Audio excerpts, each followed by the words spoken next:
नमस्कार, हम ब्रजेश राय और वो सब देख रहल बनी दियारा भोजपुरी। अभी हमनी गाइल बनी जब दियारा इलाका के सलेमपुर गांव में इजरी पंचायत के मुखिया जी के यहाँ ये जब हमनी के पता चलल कि कौना प्रकार के घटना घट गई बिया, तो हमनी के जानब जा कि रहू अपन परिचय दे दी।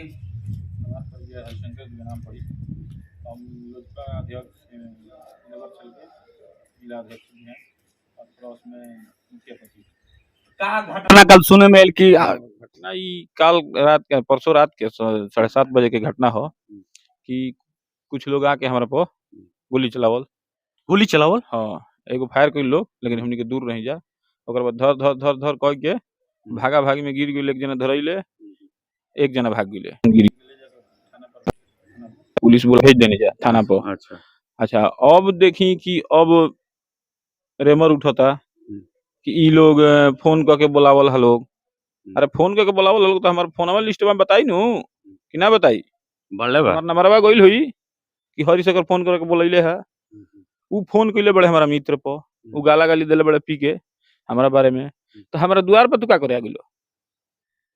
द्वार पर ना नु आवे के चाही। आ द्वार पर अइबो तो पिस्टल लेके अइबो। पिस्टल लेके कहाँ आई रहे लोग? का जे बहरिया आगवा। अच्छा हे जा। हां आगवा ए माने ये से आगवा हां हां कोनो पर अच्छा ए जे आई रहे लोग। आ हमनी के बहरी से आवत रही जा। हां हम तो घरे रही ना, हम बहरिये से आवत रही और देखनी जे तो धर धर भइल एने से चट दे गइल आवाज। तो डरो तो बा बढ़ले कि बा लाग जाई। तो दूरिये से धर धर करे के बतले ई डिस्टर्ब हो गइल लोग, बाइक से गिर गइल लोग। तो एक जना धरा गइले, एक जना भाग गइले।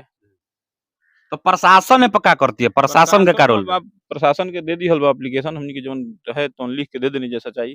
अब आगे प्रशासन अपन काम करी।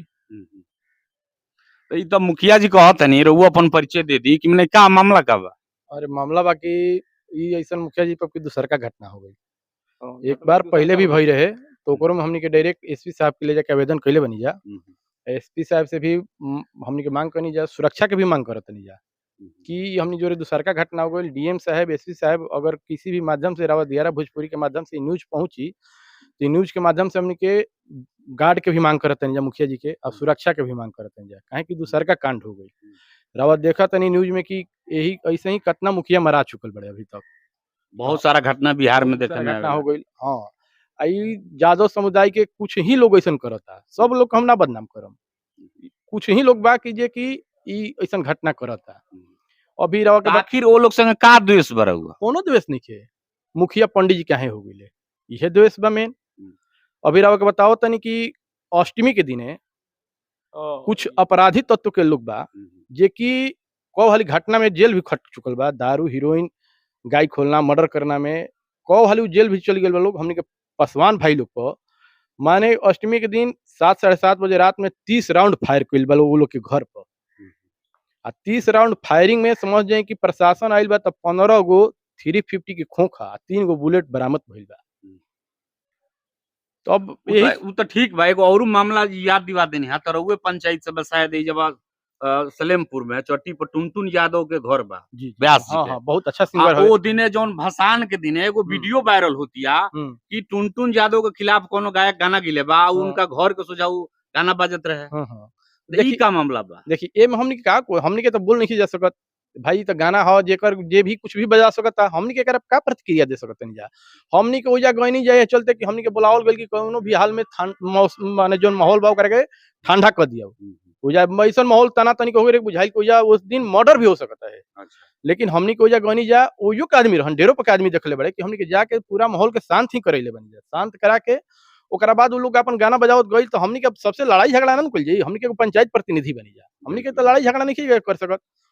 ओकरा बाद उ लोग अपन गाना बजावत का गइल का ना, ओकरा ओ विषय पर हमनी से केहू से झगड़े झंझट नहीं खे। टुनटुन यादव बहुत अच्छा सिंगर हवे, मुखिया जी के जन्मदिन पर बधाई भी देले बड़े। हम काहे के बोली कि वो हमारा से उनका कोनो दूरो देसी विद्रोह बा चाहे जे माने एगो बड़े में मुकेश यादव उ बहुत अच्छा माने लइका बड़े। हमने जो रोज फुटबॉल खेलत हन, लेकिन अब वो दिन उनका के राम नारायण यादव के नाम लेते हन कि पिया के हमारे के भैया थाना प्रभारी के सामने भी कहले कि हमारे के पिया चढ़ा के लिया के द्वार पर पिस्टल लेके आई रहन गोली मारे खातिर मुखिया जी के। अब कहता हम अपना पंचायत के घटना बताई। यादव समुदाय के लोग पासवान जी लोग के गाय खोल लिया लोग। अभी गुण ब्यादर के घर में ढुक के मारा लोग जो उनकी वो हरिजन कैले बा।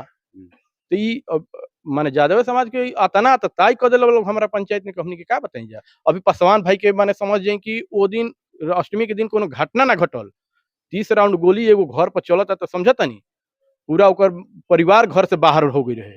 वो तो प्रशासन मौका पाइल, हम प्रशासन के बहुत धन्यवाद देता नहीं कि आके वो दिन के वो घटना के बचैले।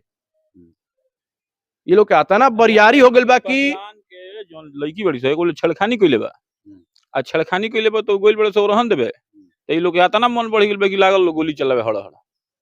हां, आ उ केस कइले सो तो वो इल्जाम जा कि मुखिया जी करवा देले। बताई। माने ई जोन हमला भइल बरुआ पर हां ई माने अगर वो से द्वेष हां, के सारा यही से द्वेष बा कि पासवान जी से मुखिया जी केस करवा देले। तो हम मुखिया जी दोसर गांव के आइल लोग तो मुखिया जी डीजे बजवा देले, टुनटुन यादव के गाना जौन बाजल तौन जौन करवावनी तौन मुखिया जी करवा देले। लेकिन कहे का मतलब ई बा कि मुखिया जी माने कि उ पंचायत के मुख्यमंत्री होला, जी पंचायत के मुख्यमंत्री होला। तो जब इस तरीके के जब घटना घटेला तो स्वाभाविक सा बात बा कि अगर सही के जिम्मेवारी मुखिया जी के जाई तो बाउर के भी जिम्मेवारी मुखिया जी के जाई। तब बाउर के जिम्मेवारी जाई तो रोड पे के गाना बजाए के जाता ओकर जाई, ओकर नाम जाई। अच्छा जिम्मेवारी बा तो हम जब तो लेकिन खंडन भी तो होके के चाहिए मुखिया जी के हाँ। तरफ से कि गलत भइला। गलत भइल है तो हम तो इहो कहते नु कि हम इहो कहब कि टुनटुन यादव से कि तूहू उरेब मत गाओ, तोहरे बारे में कोनो उरेब ना कहिए सो। अश्लील इहो सही बात बा। रउआ गलती करम तो लोगो तो गलती करी कि ना, करबे न करी। तो अब लोग कइलस तो लोग के तो हम ठिकाना लेबू रोड से जाता रहे सो, तो ओकर इल्जाम हमरा बना हां भाई पासवान जी कई लोग यदि पासवान जी जो लोग जरा जाई कि हम कैसे फौदारी मददे करी तो कौन खराब कइनी। मुखिया जी के एगो जिम्मेवारी भी है भाई। जिम्मेवारी बिया तू गलती कइले बड़ो काहे भाई। अरे ठीक बा उ रहन ले गइल ओकर लड़की छेड़खानी कइलो तो गोली चलाइबो। अरे ये इंडिया पाकिस्तान नइखे नु, सबे भाईये बा।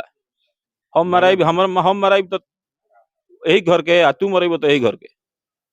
अरे वो तो बाद में ऊपर के बाद सब लोग तो संगे रहे के बा तो आ तो होई हतना और बिरादरी के लोग बा गांव में। अब बुझ जाई कि हमारा गांव में हतना गोली चलत तरी सो। तो ई रउआ कहनी नु कि मुखिया जी मुख्यमंत्री बड़े, मुख्यमंत्री उहे लोग बा। वो तो ठीक बा लेकिन अब मुख्यमंत्री जब सुरक्षित ना रहस तो सुरक्षित कहाँ बड़े। अब देखत तनी कि ये तो भइल कि अब दुआरों पर लोग आ गइल। एकरा पहिलहू गोली चलल बा फील्ड में जहां हमनी फुटबॉल खेलेनी। यदि मान ली कि वो दिन तो ना खेले रही, वो दिन खेले होती तो डायरेक्ट हमरे पर लागित नु। तो अब का चाहतनी शासन और प्रशासन हाँ, सरकार से वो सब के का कहना से बा? ये अनुरोध बा कि हमनी के सुरक्षा मिले। केहू गरीब के मदद हमनी के खड़ा हो जाते जे करे खातिर तो एमे मुखिया जी बाड़े। मान ली कि हमनी के अल्पसंख्यक में मुस्लिम परिवार बा, वो लोग के जमीन जबरदस्ती हड़प लेले बड़े लोग। उ कब्रिस्तान के नाम पर जमीन बा, ओकरो के लोग जबरदस्ती हड़प लेले बा। ओकरा के मुस्लिमे परिवार आवेदन कइलस तो मान ली कि एसडीओ साहब अइले, एसडीओ साहब अइहे तो सरपंच मुखिया के पहले खोजी है, खोजले ओकरा में जोन निदान भइल उ आदेश कइले, नापी भइल तो पूरा जमीन कब्रिस्तान के बा। मुखिया करा और तो अभी मुखिया करा देले, ओकरो द्वेष हो गइल बा ए लोग करा के। देले तो कौन खराब करा देले ओकर भक्त हम ई बा, नहीं लोग कहत, समझ लो। हम तहार सब जादव ना हमारा तो गांव तू- के खराब नहीं कर, लेकिन अपन कुछ कागज ही लियावा। ऐसन ई जादव परिवार के लोग बा कि जे कि हमारा पंचायत के बदनाम कर देले बा। अब पंचायत वो लोग से त्रस्त हो गइल बा, हर ब्यादर वो लोग से त्रस्त बा। का हमारा पासवान भाई होकस, का रविदास परिवार होके, का मुस्लिम परिवार होके, का गोण समाज होके, हर समाज त्रस्त हो गइल बा ए लोग से। केहू के गाय खोल लेना, केहू के खेत काट लेना, केहू अतना माने अत्याचार बढ़ गइल बा ए लोग के कि हम का कहीं। हम सरकार से यह आदेश मांगत हई कि मुखिया जी के तो प्लस सुरक्षा चाहिए।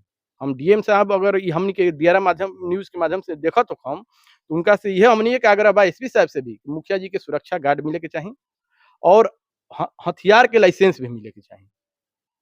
काहे कि यही कारण कोगो मुखिया मरा चुकल बड़े, रोज जानत नहीं कतना बिल्कुल, जनप्रतिनिधि बिल्कुल, मरा गइले।